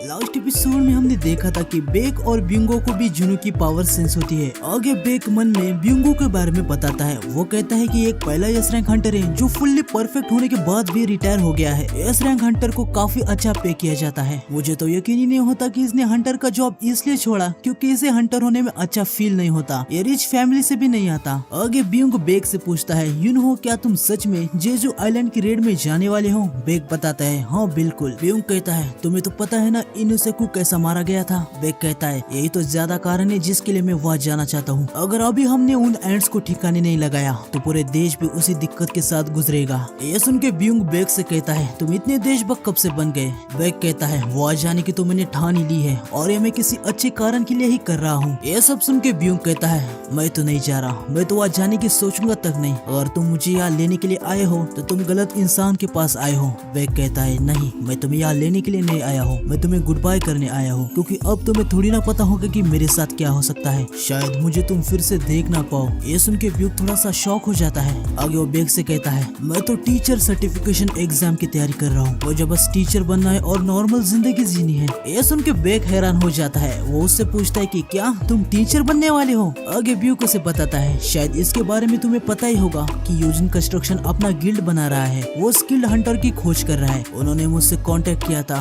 वो मुझे गिल्ड मास्टर की पोजीशन ऑफर कर रहे थे। सिर्फ फ्यूजन कंस्ट्रक्शन की ही बात नहीं, जब से मैंने रिटायरमेंट लिया है काफी सारी कंपनीज ने मुझे काफी बड़े बड़े ऑफर दिए थे, लेकिन मैं डरता हूँ। मैं ऐसी जॉब के लिए फिट नहीं बैठता जहाँ तुम मारोगे या मर जाओगे। इसलिए मैं टीचर सर्टिफिकेशन एग्जाम देने जा रहा हूँ। मैं कोरिया की हिस्ट्री पढ़ाने के बारे में सोच रहा हूँ। बेक उससे पूछता है आखिर कोरियन हिस्ट्री क्यों। ब्यूंग बताता है तुम्हें तो पता है ना, मुझे हिस्टोरिकल ड्रामास बहुत ही ज्यादा पसंद है। ये सुन के बेक उसे कहता है तुम सच में पागल हो। ब्यूंग कहता है नहीं, आम आदमी ऐसे ही होते हैं। मैं हिस्ट्री की बुक में से वर्ड्स पढ़ना चाहता हूँ, सिर्फ फाइट्स ही नहीं। ये सब सुनने के बाद बेक भी समझ जाता है। वो मन में कहता है हाँ वो सही कह रहा है, वो नॉर्मल जैसा ही है। हंटर्स तो एबनॉर्मल होते हैं। इससे मुझे ये भी याद आया कि काफी कम ही हंटर हैं जो मैजिक बीट से लड़ना पसंद नहीं करते, और इनमें से शायद कुछ हीलर ही होते होंगे क्योंकि उनका काम बस हील करना होता है। आगे हमें हॉस्पिटल को दिखाते हैं जहाँ जिन्हों एक खिड़की से अपनी माँ के रूम में आ जाता है। वो मन में कहता है अगर कुछ भी गलत हुआ तो कुछ भी नहीं हो सकता। माँ शायद होली वाटर को पी भी ना पाए और इसकी भी कोई गारंटी नहीं है कि इनका इलाज हो जाए, लेकिन फिर भी मैंने खुद देखा है कि सिस्टम ने अभी तक काफी ज्यादा मिरेकल किए हैं। मेरे साथ जो अब तक हुआ है वो एक ग्रेट कहानी है और ये सब कुछ सिस्टम की वजह से ही हो पाया है। मैंने एक ए रैंक हंटर से शुरुआत की थी और अभी मैं यहाँ तक आया हूँ। मुझे सिस्टम पे भरोसा करना चाहिए। आगे हम देखते कि जुनू बोतल की कैप को निकाल देता है और वो काफी ज्यादा आशा के साथ अपनी माँ को होली वाटर पिला देता है। होली वाटर पिलाते हुए उसे अपनी माँ की गर्दन का स्कार दिख जाता है। उसे अपना पास्ट याद आता है। वो कहता है मैं बस अपनी माँ के बाल वॉश करना चाहता था, जबकि मैंने कितनी बड़ी मिस्टेक कर दी थी। वो मैं हूँ जिसने उन्हें वो स्कार दिया है। आगे हम देखते हैं कि जुनू की माँ तंदुरुस्त हो जाती है। जुनू मन में कहता है उनके चेहरे का तेज तो वापस आ गया है, तो फिर वो उठ क्यों नहीं रही। प्लीज माँ अपनी आंखें खोल दीजिए। बस यही एक कारण था जिसके लिए मैं इतना स्ट्रॉन्ग बनना चाहता था। प्लीज जाग जाइए। इतने साल तक आपने जो बर्डन अपने ऊपर लेके रखा है मुझे उसे उठाने दीजिए। आगे हम देखते हैं कि जुनू की माँ जाग जाती है। वो जुनू से कहती है कि जुनू क्या ये तुम हो। जुनू खुशी से हैरान हो जाता है। उसकी माँ उसे पूछती है मैं कितने साल तक स्लीप में थी। जुनू कहता है 4 साल। ये सुन के जुनू की माँ भी शॉक हो जाती है। आगे वो जुनू से पूछते है कि जिना कहाँ पर है, वो ठीक तो है ना। जुनू काफी ज्यादा इमोशनल हो जाता है। वो उनसे कहता है कि वो ठीक है। जुनू की माँ उसे कहती है थैंक यू जुनू, तुमने अपना वादा निभाया। जुनू की माँ उसका हाथ पकड़ लेती है और वो उसे कहती है तुम्हें तो काफी ज्यादा चोट आई है। जुनू मेरे बेटे तुमने काफी कुछ सहा है ना। जुनू एकदम से रोने लगता है और कहता है कि हाँ माँ। आगे हम देखते हैं कि डॉक्टर को ये बात पता चल जाती है कि जुनू की माँ इटर्नल स्लंबर से जाग गई है। इस बात से सीनियर डॉक्टर काफी ज्यादा हैरान हो जाते हैं। आगे एक जूनियर डॉक्टर उस सीनियर डॉक्टर से कहता है पेशेंट का गार्डियन उन्हें हॉस्पिटल से डिस्चार्ज की मांग कर रहा है, तो अब हम क्या करें। सीनियर डॉक्टर कहता है बिल्कुल भी नहीं। पेशेंट 4 साल से बेड पे थी तो पेशेंट की हालत ठीक नहीं होगी, वो चल तक नहीं पाएंगी। जूनियर डॉक्टर कहता है बात ये है कि उनके सारे टेस्ट नॉर्मल आए हैं, वो पूरी तरीके से ठीक है और वो खुद से चल भी पा रही है। ये सुन के सीनियर डॉक्टर काफी ज्यादा हैरान हो जाता है। वो कहता है वो 4 साल से हिली तक नहीं, पर अभी वो परफेक्टली फाइन है। जूनियर डॉक्टर कहता है शायद ये लाइफ सपोर्ट मशीन की वजह से हो। सीनियर डॉक्टर कहता है भले ही वो ठीक है, लेकिन हम उन्हें ऐसे ही डिस्चार्ज नहीं कर सकते, पहले हमें मेडिकल कम्युनिटी को इसके बारे में बताना होगा। जूनियर डॉक्टर कहता है मैंने उनके गार्डियन से बात करने की कोशिश तो की, लेकिन वो कोई ऑर्डिनरी पर्सन नहीं है। सीनियर डॉक्टर पूछता है कि कौन है वो। जूनियर डॉक्टर उसके पास आके उसे धीमी आवाज में कहता है आपने संग जुनू के बारे में तो सुना ही होगा ना, जो अभी अभी कोरिया का 10th एस रैंक हंटर बना है। ये सुन के सीनियर डॉक्टर तुरंत अपना मूड बदल लेता है। वो कहता है हॉस्पिटल को परफेक्टली फाइन पेशेंट को घर ले जाने से रोकना नहीं चाहिए, पेशेंट डिस्चार्ज हो सकता है। आगे हम देखते हैं कि जिना भी अपनी माँ को देखने के लिए आई थी, वो काफी ज्यादा इमोशनल हो जाती है और रोने लगती है। वो अपने माँ के गले मिल जाती है और उनके पास ही बैठ जाती है। जिनू उनको ऐसा देख के अपने मन में कहता है मेरा सारा हार्डवर्क आज काम आया। मुझे लगता है कि आज तक जितनी भी कठिनाई से मैं गया हूँ उसका ये रिवॉर्ड मुझे मिला है, लेकिन अब मुझे इस बात की चिंता है एक हंटर होने के नाते मैं उस ब्रिज के पार जा चुका हूँ जहाँ से वापसी का कोई रास्ता ही नहीं है। आगे जुनू हॉस्पिटल के एक बेंच के बाहर बैठ जाता है। वो मन में कहता है डेमन कासल के अंदर होने के कारण मैंने अपना मोबाइल काफी समय से देखा ही नहीं। ओ गॉड, यहाँ पे तो काफी सारे मिस कॉल्स आ चुके हैं। चलो छोड़ो, अगर कुछ ज्यादा ही अर्जेंट होगा तो वो मुझे फिर से कॉल कर देंगे। आगे जुनू अपने मोबाइल में कैसल की न्यूज देखता है जहाँ रिपोर्टर्स ने लिखा था कि डंजन ब्रेक का तो कोई एविडेंस नहीं है, ये फ्लाइंग बीस्ट कहाँ पे उड़ रहा है, सिटीजन सेफ तो है ना। ये सब देख के जुनू कहता है ये रिपोर्टर्स ये सब क्यों लिख रहे हैं। तभी जुनू को मिस्टर गो का कॉल आता है। जुनू शॉक हो जाता है कि मिस्टर गो ने खुद उसे कॉल किया है। वो उन्हें कहते हैं कि मिस्टर गो क्या कुछ हुआ है क्या। मिस्टर गो उसे कहते हैं मुझे लगता है तुम्हें इसके बारे में अभी तक सुना ही होगा। जुनू जुनू को कुछ समझ नहीं आता। वो मन में कहता है शायद वो कैसल के बारे में बात कर रहे हैं। जुनू उसे कहता है कि मुझे माफ कर दीजिए, आगे से मैं इस बारे में ध्यान रखूंगा। मिस्टर गो कहते कि मैं कुछ समझा नहीं, तुम किस बारे में बात कर रहे हो। ये सुन के जुनू समझ जाता है। वो मन में कहता है क्या वो कैसल के बारे में बात नहीं कर रहे थे। वो उन्हें पूछता है कि आप किस बारे में बात कर रहे हैं। मैं थोड़ा सा बाहर था तो मैंने अपना मोबाइल यूज ही नहीं किया। मिस्टर गो उसे कहते हैं लगता है तुम्हें इसके बारे में कुछ भी नहीं पता, क्या मैं तुम्हें मिलके सब कुछ बता दूं। जुनू कहता है कि नहीं नहीं, मैं खुद ही उधर आ जाता हूँ। जुनू हंटर एसोसिएशन की बिल्डिंग में आ जाता है। मिस्टर गो उसे बताते जेजू आइलैंड का ऑपरेशन 4 दिन बाद चालू किया जाने वाला है। हमें उन घटिया एंट्स को खत्म करना है, लेकिन ये करने के लिए हमें तुम्हारी भी हेल्प चाहिए मिस्टर संग। आज तक साउथ कोरिया ने जेजू आइलैंड को फिर से पाने के लिए जो भी कोशिश की है वो सारी की सारी नाकाम हो गई है, तो प्लीज हमारे साथ फाइट करो। यह सब सुन के जुनू मन में कहता है हालात नॉर्मल होते तो मैं ऐसे मौकों को कभी नहीं छोड़ता, मैं सीधा अंदर घुस जाता जहाँ मुझे हाई रैंक के बीच से फाइट करनी मिलती, जिससे मेरा लेवल भी बढ़ जाता। जुनू अपनी माँ के बारे में सोच रहा था।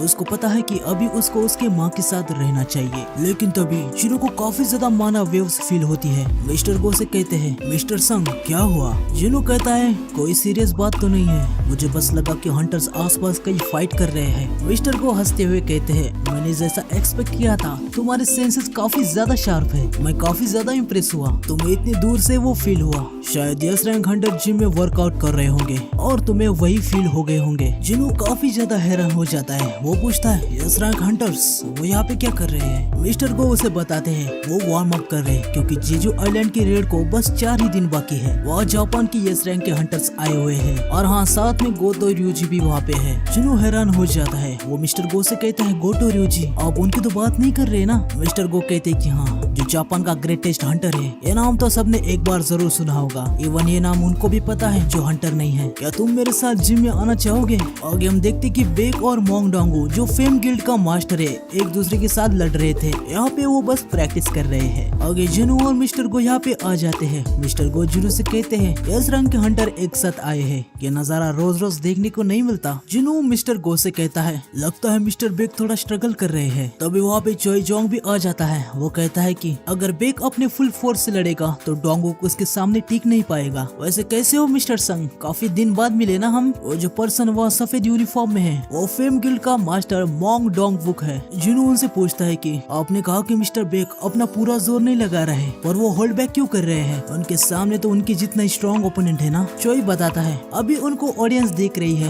अगर इस समय पे वो अपनी मैक्सिमम कैपेसिटी पे लड़ेंगे तो वो ऑकवर्ड मोमेंट में पड़ जाएंगे। मिस्टर बेक जब सीरियस हो जाते हैं वो मॉन्स्टर में बदल जाते हैं। ये सुन के जुनू मन में कहता है तो वो जो रूमर्स थे वो सच थे, उनके पास ट्रांसफॉर्म होने की एबिलिटी है।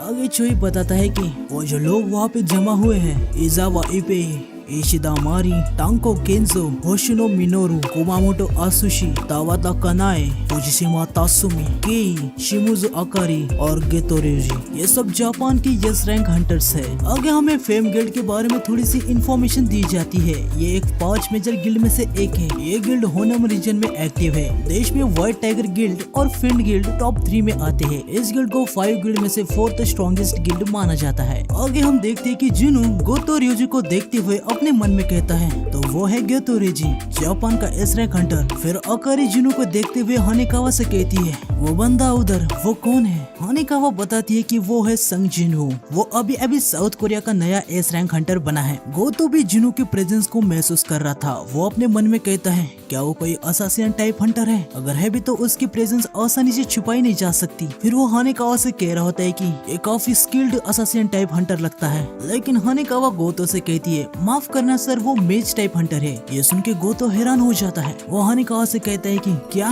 वो मेज टाइप हंटर है, ये पॉसिबल ही नहीं हो सकता। हानेकावा कहती है सर ये ऑफिशियली कंफर्म्ड है। तभी लिम चाइन से कहता है देखो कौन आया है, ये वही है ना जिसने मिशन का शो बर्बाद कर दिया था। फिर चाइन जुनू को देखती है। उसे देख के वो मन में कहती है तो जुनू यहाँ पे आया है इसलिए हवा कुछ अलग सी लग रही है। आगे इशिदामारी केई से कहती है हे केई, वो जो हंटर वहाँ ऊपर है ना वो कोरिया का 10th एस रैंक हंटर है। केई उसे कहता है मुझसे बात मत करो इशिदा, इतने सारे हंटर यहाँ जमा है, इसलिए मुझे उल्टी जैसा महसूस हो रहा है। आगे कई चाइन को देखते हुए अपने मन में कहता है, लगता है एक साउथ कोरियन हंटर का भी नोज मेरी तरह सेंसिटिव है, लेकिन वो सिर्फ रुमाल का इस्तेमाल कर रही है। इसका मतलब ये है कि इस मामले में अभी भी वो मुझसे कुछ टियर नीचे है। आगे हम देखते हैं कि बेक और डोंगो की लड़ाई अभी भी चल रही होती है। इनको देख के हानिकावा कहती है, क्या इन्हें साउथ कोरिया के सबसे स्ट्रॉन्ग हंटर कहा जाता है? ये तो मामूली आदमी लग रहे हैं। गोटो उसे कहता है, तुम ऐसा सोचती हो?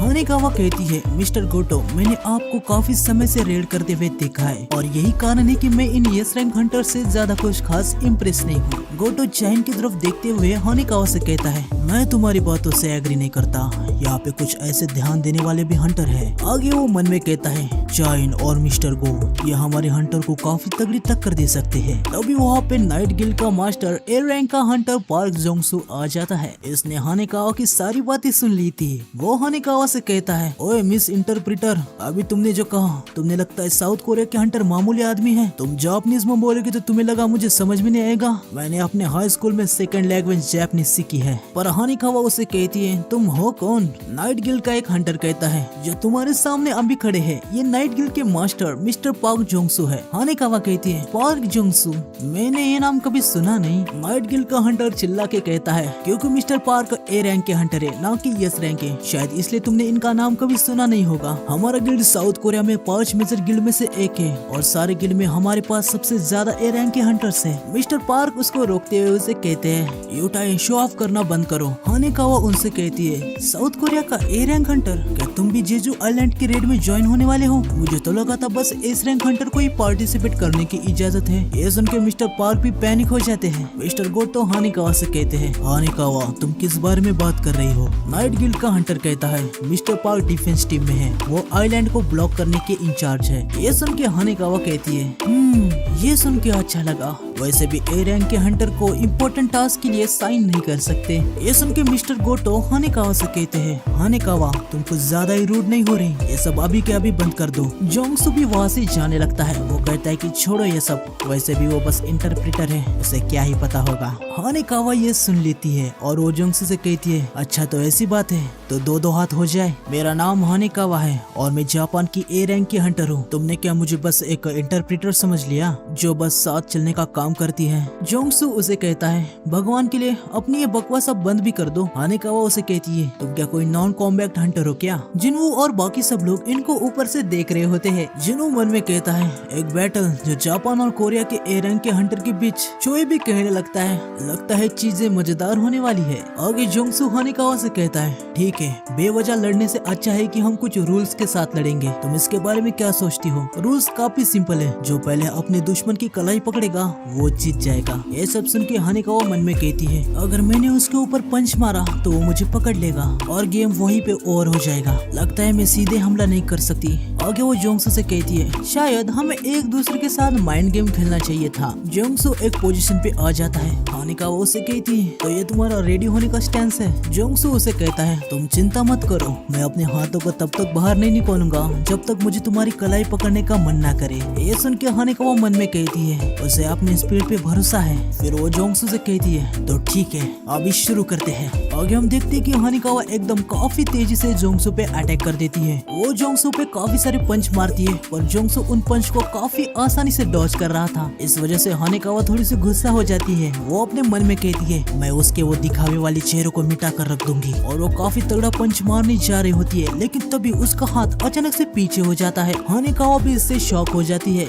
आगे हमें पता चलता है कि ये जोंगसू ने किया। वो उसे कहता है, ये बस रिकॉर्ड के लिए था, मैंने तुम्हें मारा नहीं, बस हल्का सा धक्का दिया। तुम समझ रही हो ना मैं क्या कहने की कोशिश कर रहा हूँ? हानिकावा उसे कहती है, माफ करना, लेकिन तुम्हारा एक्सेंट समझने में मुझे थोड़ी दिक्कत हो रही है। आगे हम देखते हैं कि जोंगसू की पैंट फट जाती है। हानिकावा उसे चिढ़ाते हुए कहती है, ऐसी फटी हुई पैंट के साथ तुम कूल बनने की कोशिश कर रहे हो? फिर वो मन में कहती है, अभी मेरे पास चांस है। और वो काफी तेजी से जोंगसू की कलाई पकड़ने आ रही थी, लेकिन जोंगसू कहीं और से आके हानिकावा की ही कलाई को पकड़ लेता है और वो उसे कहता है, मिस इंटरप्रेटर, आप काफी स्लो है। इससे हानिकावा भी काफी ज्यादा हैरान हो जाती है। वो अपने मन में कहती है, ये अभी क्या हुआ? फिर वो वो जोंगसू से कहती है तुम उस टाइप के हंटर हो जो हमेशा टैंक के पीछे छुपे रहते हैं और ऐसा भी लग रहा है कि तुम्हें आमने सामने की कॉम्बैट का कोई भी एक्सपीरियंस नहीं है। आगे जोंगसू उसे समझाता है यहाँ साउथ कोरिया में हर समय दिक्कत देने वाले से हम भिड़ते रहते हैं, जिसका मतलब ये है कि हमें कभी कभी अपने ही लोगों से लड़ना पड़ता है और जब कोई हद से ज्यादा ही दिक्कत देने लगता है हमें उसे मारना भी पड़ता है। ह्यूमन बीइंग मैजिक बीस्ट की तरह नहीं होते।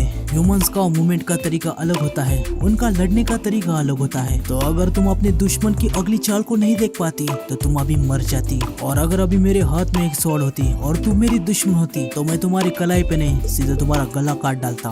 यह सब सुनने के बाद हानेकावा अपना हाथ छुड़ा के नखरे दिखा के वहाँ से चली जाती है। गोतो जोंगसू से कहता है तुम्हारा शुक्रिया, ये काफी एक्साइटिंग मैच था। आगे वो हानेकावा को अपने शब्द सबको सुनाने को कहता है। हानेकावा कहती है दो देशों में इंटरेस्ट बढ़ाने के लिए मेरे पास सभी के लिए एक प्रपोजल है, इसके बारे में आप लोगों का क्या ख्याल है? अभी के रूल्स को फॉलो करते हुए हमारे हंटर एक दूसरे से भिड़ जाए। जिनू और मिस्टर गो भी नीचे आ जाते हैं। मिस्टर गो अपने मन में कह रहे होते हैं लगता है वो ये देखना चाहता है कि हम कितने स्ट्रॉन्ग हैं। आगे वो गोतो से कहते हैं ये सुनने में काफी अच्छा लग रहा है, हालांकि मेज टाइप हंटर और नॉन कॉम्बैक्ट हंटर्स इससे बाहर रहेंगे क्योंकि ये नहीं बताई जा सकता कि कौन जीतेगा। आगे बेक कहता है हम और भी रूल्स को ऐड करेंगे, अगर तुम अपने ओपोनेंट की कलाई या पीठ या फिर उन्हें नॉकआउट कर दोगे तो तुम जीत जाओगे, और एक के साथ एक लड़ने की बजाय सारे हंटर एक दूसरे के साथ एक साथ ही लड़ेंगे। हानेकावा ये सब कुछ गोतो को बता देती है। ये सुन के गोतो मन में कहता है नए रूल्स के साथ एक भी पर्सन नॉकआउट हो गया तो ये तय होने के लिए काफी है कि कौन सा देश स्ट्रॉन्ग है।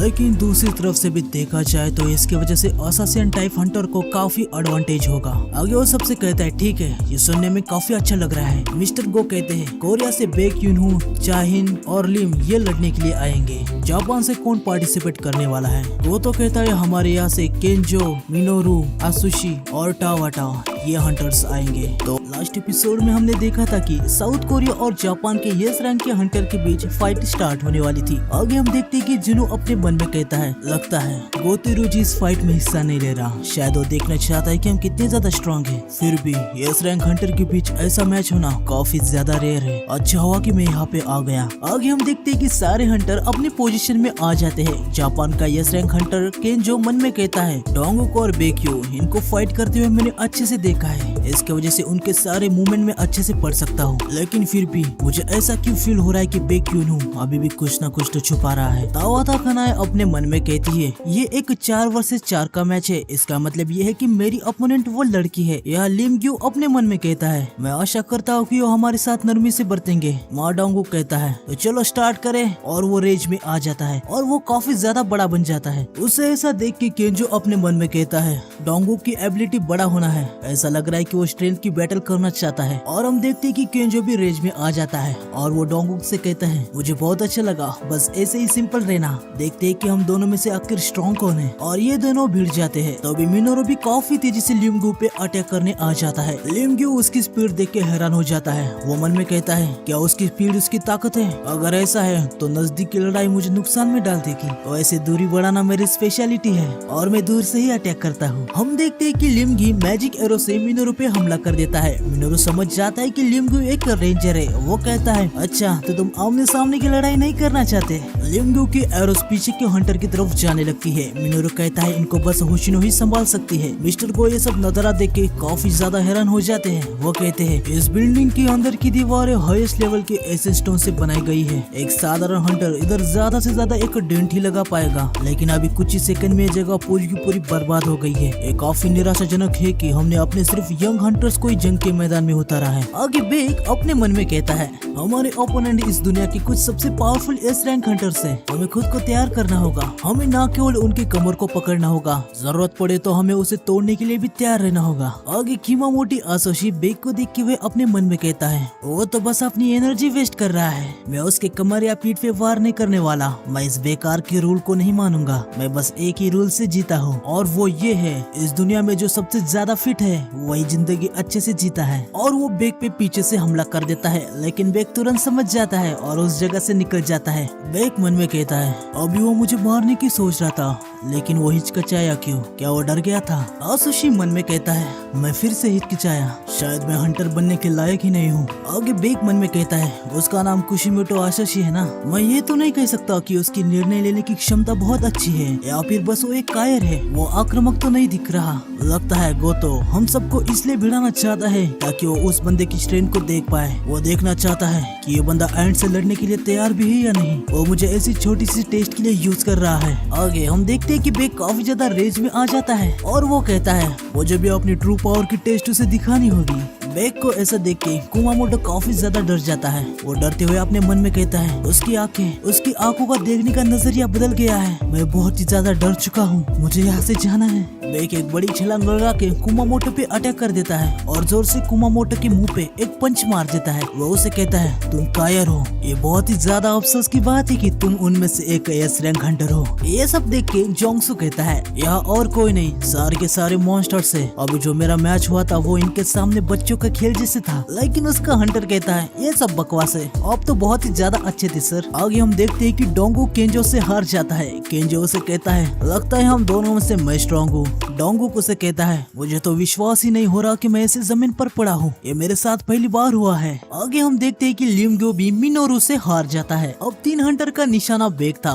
बेक उन्हें कहता है, अच्छा तो अगला मैं हूँ। तुम लोग मुझे चाइन से आसान टारगेट समझ रहे हो तो मुझे कम समझ रहे हो। आगे हम देखते हैं कि चाइन कनाई की बुरी हालत कर रही होती है। कनाई अपने मन में कहती है, मुझे तो लगा था वो बस फास्ट है पर मैं गलत थी, मैं उसके मूवमेंट के पैटर्न को समझ नहीं पा रही। तो ये है चाइन, इसका निकनेम द डांसर है। उसको ये नाम इसलिए दिया गया है क्योंकि जिस तेजी से वो बीस्ट को मार के तुरंत दूसरे बीस्ट को मारने जाती है, उसका वो पैटर्न किसी डांस की तरह दिखता है। लेकिन उसने इस नाम को बैन कर दिया है क्योंकि उसे इस नाम से शर्मिंदगी होती है, तो ज्यादा लोग उसे इसके निक नाम से नहीं बुलाते। आगे हम देखते कि कनाई चाइन पर पंच करने के लिए जा रही थी, लेकिन चाइन उधर ये काफी तगड़ा पंच करती है। साथ ही वो उसके पीछे जाके उसके पीठ को टच कर लेती है। लेकिन तभी कुमामोटो चाइन पे अटैक करने के लिए आ जाता है। वो मन में कहता है, वो दोनों एक बंदे को संभाल लेंगे, मुझे बस इस लड़की से लड़ने में फोकस करना चाहिए। लेकिन तभी चाइन कुमामोटो पे काफी सारे पंचेस करती है। ये देख के आकारी काफी ज्यादा शॉक हो जाती है। तात्सुमी भी कहता है, वो तो किसी गटलिंग गन की तरह है। आखिर उसने कितनी बार पंच किया? 10 नहीं शायद 14 बार। मुझे तो विश्वास ही नहीं हो रहा। पलक झपकते ही उसने इतने सारे अटैक कर दिए, कोई भी ऐसे अटैक को ब्लॉक नहीं कर सकता। चाइन मन में कहती है, ये मैंने गलती से कर दिया, ये मेरा इंस्टिंक्ट रिस्पॉन्स था, मैं उसे ऐसा पीटना नहीं चाहती थी। आगे हम देखते हैं कि कुमामोटो अचानक से अलग बर्ताव करने लगता है। तात्सुमी कहता है, जब वो गुस्सा हो जाता है वो अलग ही पर्सन में बदल जाता है। केई भी कहता है, वो सिर्फ अलग पर्सन में नहीं बदलता बल्कि उसकी सोचने की क्षमता भी लॉस हो जाती है। आगे मारी कहती है, जब उसकी फाइट खत्म होगी उसे इसके बारे में कुछ याद भी नहीं रहता। केई कहता है, उसके जैसा बंदा स्क्वाड में नहीं होना चाहिए, तुम्हें कभी भी पता नहीं चलेगा कि उसका बर्ताव कब बदल जाए और वो अपने साथियों पे ही अटैक कर दे। लेकिन देखा जाए तो वो इतना कैपेबल है कि एक बी रैंक की गेट को खुद से ही क्लियर कर सकता है। आगे हम देखते हैं कि कुमामोटो चाइन पे अटैक करने के लिए आ रहा था। ये सब देख के गोतो हानिकावा से कहता है, अगर वो किसी भी साउथ कोरिया के हंटर पे अटैक करने की कोशिश करेगा तो तुम्हें उसे तुरंत रोकना होगा, पर अभी के लिए ऐसा ही रहने दो क्योंकि बस एक टेस्ट है। शायद इस बार मुझे बीच में जाना चाहिए, हम उसको इधर ऐसा ही डैमेज करने नहीं दे सकते। आगे हम देखते हैं कि कुमामोटो ने चाइन पे काफी तगड़ा अटैक कर दिया था। हालांकि चाइन इससे बच जाती है, लेकिन कुमामोटो तुरंत चाइन पे दूसरा अटैक करने के लिए भी आ रहा होता है। चाइन भी कहती है वो काफी ज्यादा तेज है। आगे हम देखते हैं कि कुमामोटो का अटैक चाइन पे लगने ही वाला था, पर वहाँ पे जुनो आके चाइन को बचा लेता है। कुमामोटो और एक अटैक करने के लिए आ जाता है, पर जुनो उसे अपने हाथ से रोक देता है। वो कहता है, मुझे लगता है कि तुम लोग कुछ ज्यादा ही आगे जा रहे हो, ये तो बस एक टेस्ट मैच है ना। लेकिन कुमामोटो जुनो पे ही गुस्सा होने लगता है और वो जुनो को मारने की कोशिश करता है, पर जुनो उसके हाथ पकड़ के उसे जमीन पे काफी जोर से पटक देता है। उसकी ये मूवमेंट देख के गोतो काफी ज्यादा हैरान हो जाता है। वो हानिकावा से फिर एक बार पूछता है, हानिकावा क्या वो सच में एक मेज टाइप हंटर है? हानिकावा कहती है, ऑफिशियल स्टेटमेंट में तो यही बताया गया है कि वो एक मेज टाइप हंटर है। गोतो कहता है, इसे पता करने का सबसे आसान तरीका यही है कि अब मुझे खुद उससे चेक करना होगा। आगे हम देखते हैं कि जुनो ने कुमामोटो पे काफी तगड़ा वार किया था। वो चाइन से कहता है, मिस्चा हमें इसे कोरिया का लॉस कहना चाहिए। चाइन समझ जाती कि जुनू क्या कहना चाहता है। यहाँ पे केंजो भी बेक को पीछे से पकड़ लेता है। बेक अपने मन में कहता है जापान के हंटर्स हमसे काफी ज्यादा स्ट्रॉन्ग है, मैं ट्रांसफॉर्म भी हो जाता तो भी कुछ भी नहीं कर पाता। आगे हानेकावा जुनू के पास आती है और उसे कहती है कि सर मिस्टर गोतो आपके साथ कुछ बात करना चाहते हैं। आगे गोतो जुनू से कहता है तो तुम्हारा नाम है जुनू करेक्ट? हानेकावा ये सब कुछ जुनू को बता रही होती है। आगे गोतो कहता है मैं तुम्हारे साथ 1-on-1 फाइट करना चाहता हूँ, तुम क्या कहते हो? जुनू मन में कहता है मुझे ट्रांसलेशन सुनने की कोई भी जरूरत नहीं है, उसके बॉडी लैंग्वेज से मुझे पता चल रहा है कि वो मुझसे फाइट करना चाहता है। क्या वो ये जानना चाहता है कि मैं कितना स्किल्ड हूँ? आगे जुनू हंसते हुए अपने मन में कहता है मुझे ये तो पता नहीं है कि उसके पास कोई सीक्रेट मूव है या नहीं, लेकिन ये अच्छी बात है, अब मुझे पता चलेगा कि डीमन कासल से होकर अब तक मैं कितना स्ट्रॉन्ग बन गया हूँ। आगे गोतो अपने मन में कहता है उसकी हिम्मत की दाद देनी होगी, मेरे प्रेजेंस में भी वो स्माइल कर रहा है। आगे हानेकावा मिस्टर गोतो से कहती है मिस्टर गोतो सन जुनू फाइट के लिए मान गए हैं, लेकिन उनकी एक कंडीशन है। गोतो पूछता है कैसी कंडीशन? हानेकावा कहती है वो आपकी इनविटेशन को तभी एक्सेप्ट करेगा जब आप अपनी पूरी ताकत यूज करके उससे लड़ेंगे। ये सुन के गोतो भी थोड़ा सा गुस्सा हो जाता है। वो अपने मन में कहता है क्या सच में वो ऐसी बात कर रहा है? ये सब देख के लिंगू कहता है आखिर यहाँ पे चल क्या रहा है? साथ ही चाइन भी ये सुनकर काफी हैरान हो जाती है। आगे गोतो मन में कहता है ये मजेदार लग रहा है, वैसे भी अगर कोई घातक घाव भी हो जाए तो यस रैंक की हीलर शिमोजी यही है। आगे वो कहता है ठीक है शिमोजी, किसी को भी चोट लग जाए तो हील कर देना, साथ में उसको भी जिसे तुम्हारे असाइनमेंट की अभी काफी ज्यादा जरूरत पड़ने वाली है। जिन्हों बॉडी लैंग्वेज से ये सब कुछ समझ जाता है। आगे डोंगुक को दिखाते हैं। वो कहता है क्या यही है वो 10th यस रैंक हंटर जिसके बारे में सब लोग बात कर रहे थे? गोतो के खिलाफ मैच, उसमें हिम्मत तो काफी ज्यादा है। चाइन मन में कहती है क्या वो ठीक तो होगा ना? नहीं रुको, उसने ए रैंक के डंजन और 100 से भी ज्यादा हाई ऑर्क से फाइट की है। आगे बेक चाइन से कहता है यार इतने सारे हंटर के बीच क्या तुम ठीक हो? चाइन उसे कहती है अब मैं हमेशा अपने नाक को कवर करके नहीं रख सकती, और जैसे ही हम जेजू आइलैंड पे जाएंगे वहाँ तो ये करना बहुत ही ज्यादा मुश्किल होगा। वैसे आपने कहा था कि आपकी और जिनू की जान पहचान है। बेक कहता है कि हाँ। चाइन उनसे कहती है तो आपको नहीं लगता कि आपको ये फाइट करने से उसे रोकना चाहिए? बेक कहता है नॉर्मली मैं करता, वैसे भी ओपोनेंट गोतो ryuji है। चाइन पूछती है तो अभी आप क्यों नहीं कर रहे? बेक उसे कहता है आपकी तरह सेम कारण के लिए। ये सुन के चाइन हैरान हो जाती है। आगे बेक उसे कहता है क्या आप उन्हें फाइट करते हुए नहीं देखना चाहती? फिर वो मन में कहता है अगर संग सच में ऐसा हंटर है जो लेवल को अप कर सकता है तो वो और भी ज्यादा स्ट्रॉन्ग बन गया होगा। आगे जुनू कहता है तो चलो शुरू करें, और ऐसा कहते ही गोतो एकदम से जुनू के आंखों पे वार करने के लिए आ जाता है, लेकिन जुनू तुरंत वहाँ से दूसरी जगह पे जाता है। जुनू मन में कहता है उसने तुरंत अटैक किया जैसे मैंने शुरू कहा। गोतो भी अपने मन में कहता है मैं चूक गया, वो एक मेज टाइप हंटर है, मैं इस बात को मान ही नहीं सकता। उसकी मूवमेंट काफी ज्यादा फुर्तीली है, साथ ही उसके पैरों का आवाज भी साइलेंट था। वो दूसरों को बेवकूफ बना सकता है लेकिन मुझे नहीं। मैं ये तुम्हारा घटिया नकाब उतार के फेंकूंगा और सबके सामने एक्सपोज करके तुम्हारी सच्चाई सबको दिखाऊंगा। जुनू भी अपने मन में कहता है मैं महसूस कर पा रहा हूँ इसकी क्षमता दूसरे यस रैंक हंटर से अलग है, लेकिन फिर भी मैं इसके अटैक को काफी आसानी से डॉज कर सकता हूँ। आगे हम देखते हैं कि गोतो फिर से जुनू पे अटैक करने के लिए आ जाता है। जुनू हंसते हुए गोतो के अटैक को डॉज कर देता है। जुनू को ऐसा हंसते देखते हुए गोतो को काफी ज्यादा गुस्सा आ जाता है। इनकी फाइट देख के इजावा कहता है क्या हमें उन्हें रोकना नहीं चाहिए? केंजो भी कहता है हाँ मिस्टर गोतो कुछ ज्यादा ही सीरियस ले रहे हैं। ये नजारा देख के लिमडूम भी काफी ज्यादा हैरान रहता है। वो कहता है गोतो के अटैक तो काफी ज्यादा डरावने हैं, मेरी आंखें उन्हें देख तक नहीं पा रही। फिर डोंगसुक भी कहता है फिर भी देखो संग जुनू वहाँ पर टिका हुआ है, उसका ओपोनेंट जापान का सबसे स्ट्रॉन्ग हंटर है और वो उसके अटैक को काफी आसानी से डॉज भी कर पा रहा है। ये कोई नॉर्मल बात बिल्कुल भी नहीं है, ये खुद में ही एक बहुत बड़ा फीट है। आगे चाइन भी मन में कहती है संग जुनू वहाँ पर टिका हुआ है ऐसी बात नहीं है, वो बस गोतो को लगातार अटैक करने दे रहा है। जुनू गोतो के हर एक अटैक को डॉज कर रहा होता है, इसकी वजह से गोतो को काफी ज्यादा ही गुस्सा आ जाता है और वो कहता है जब तक मैं अपना पूरा जोर नहीं लगाऊंगा मैं उसे हिट नहीं कर पाऊंगा। फिर वो मन में कहता है मैंने अपना मन बदल लिया है, अब मैं उसे मार डालने वाला हूँ, और वो काफी तेजी से जुनू पे अटैक करने के लिए आ जाता है। सिस्टम जुनू को बता देता है कि आसपास का दुश्मन तुम्हें मारने वाला है। गोतो की रेज की पावर की वजह से जुनू के गाल पे एक हल्का सा कट लग जाता है। जुनू मन में कह रहा होता है अच्छा तो अब वो मुझे मारने के इरादे से वार कर रहा है। गोतो जिनो पे अपना अटैक लैंड कर देता है, पर जिनो एक ही हाथ से उसके अटैक को रोक देता है। आगे जिनो मन में कहता है अगर मैं इसके साथ ऐसे ही खेलता रहा तो मुझे अर्जेंट क्वेस्ट मिल सकता है,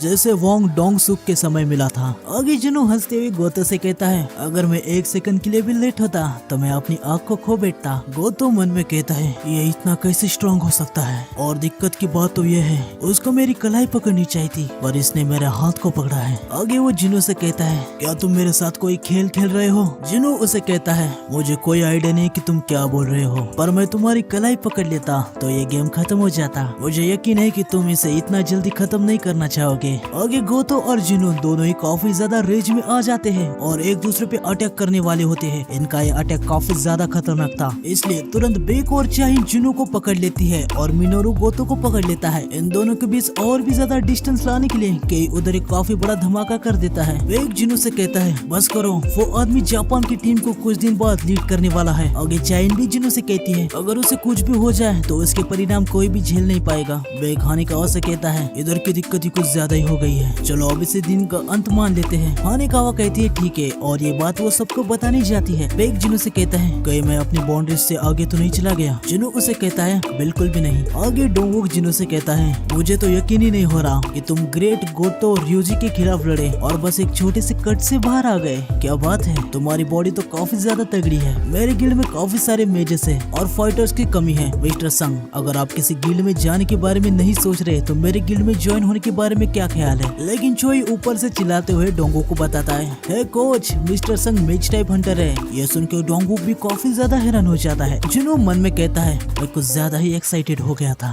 अब मुझे अच्छे से पता चल गया कि कौन कितना स्ट्रॉन्ग है। मैंने मिस्टर गो, चोई जोंग, चा हाइन, बेक युनहू और गोतो ryuji इन सब से सामना किया है, फिर भी वो एस रैंक हंटर होने के बाद भी मेरी शैडो सोल्जर को नोटिस नहीं कर पाए। गोतो ryuji तक इसे सेंस नहीं कर पाया। आगे जिनो मिस्टर गो से कहता है मिस्टर गो, आपने मुझसे पूछा था कि मैं जेजू आइलैंड की रेड में पार्टिसिपेट करूंगा, है ना? ये सुन के मिस्टर गो हैरान हो जाते हैं। उनको समझ आता है कि जिनो के इरादे क्या है। आगे हानेकावा गोतो के पास आती है, लेकिन हम देखते हैं कि गोतो को डर के मारे पसीना आ रहा था। तो आज की वीडियो में बस इतना है। नेक्स्ट वीडियो आएगा कल या फिर परसों। मेरे एग्जाम अब 2 दिन बाद खत्म होने वाले हैं, उसके बाद रेगुलर वीडियोस आएंगे। तो न्यू व्यूअर्स चैनल को सब्सक्राइब कर देना और बेल आइकन को दबा देना। मिलते हैं नेक्स्ट वीडियो में। सायोनारा।